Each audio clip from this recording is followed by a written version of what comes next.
കഴിഞ്ഞ ദിവസം കോഴിക്കോട് നടന്ന മുഷാവറ യോഗത്തിൽ നിന്നും അധ്യക്ഷൻ ജിഫ്രി മുത്തുക്കോയ തങ്ങൾ ഇറങ്ങിപ്പോയെന്ന വാർത്ത അടിസ്ഥാനരഹിതമാണെന്ന് സമസ്ത.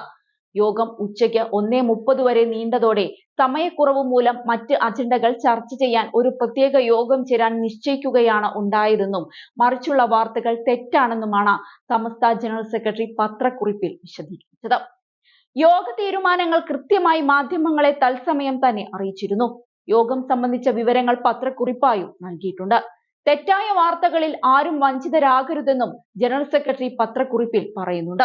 ജോയിന്റ് സെക്രട്ടറി ഉമർ ഫൈസി മുക്കത്തിനെതിരായ അച്ചടക്ക നടപടി ചർച്ച ചെയ്യുന്നതിനിടെയാണ് ജിഫ്രി തങ്ങൾ ഇറങ്ങിപ്പോയതെന്നാണ് വാർത്തകൾ വന്നത്. മുസ്ലിം ലീഗ് അധ്യക്ഷൻ പാണക്കാട് സാദിഖ് അലി തങ്ങളെ അധിക്ഷേപിച്ച് ഉമർ ഫൈസി അധിക്ഷേപ പരാമർശം നടത്തിയിരുന്നു. എടവണ്ണപ്പാറയിലെ മീലാദ് സമ്മേളനത്തിൽ വെച്ചായിരുന്നു ആ പരാമർശം. യോഗ്യമില്ലാത്ത പലരും ഗാസിയാമാരായിട്ടുണ്ടെന്നും രാഷ്ട്രീയത്തിന്റെ പേരിൽ ഗാസിയാകാനും ചിലരുണ്ടെന്നുമായിരുന്നു ഉമർ ഫൈസിയുടെ വിവാദ പ്രസംഗം സംബന്ധിച്ച് സമസ്ത നേതൃത്വത്തിന് പരാതിയും ലഭിച്ചിരുന്നു. ലീഗ് നേതൃത്വവും കടുത്ത ഭാഷയിൽ ഇതിനോട് പ്രതികരിച്ചിരുന്നു.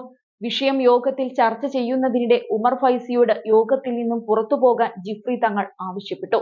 എന്നാൽ ഇത് അനുസരിക്കാൻ അദ്ദേഹം തയ്യാറായില്ല. ഇതോടെ മറ്റൊരു മുഷാവറ അംഗമായ ബഹൂദ്ദീൻ നദ്വി ഉമർ ഫൈസിക്കെതിരെ രംഗത്ത് വന്നു. പ്രസിഡന്റ് പറഞ്ഞിട്ടും യോഗത്തിൽ നിന്നും വിട്ടുനിൽക്കാൻ തയ്യാറാകാത്തത് എന്തുകൊണ്ടാണെന്ന് അദ്ദേഹം ചോദിച്ചു. ഇതോടെ ക്ഷുഭിതനായ ഉമർ ഫൈസി നിങ്ങൾ കള്ളന്മാർ പറയുന്നത് പോലെ ചെയ്യാൻ തനിക്ക് സാധിക്കില്ലെന്ന് മറുപടി നൽകി.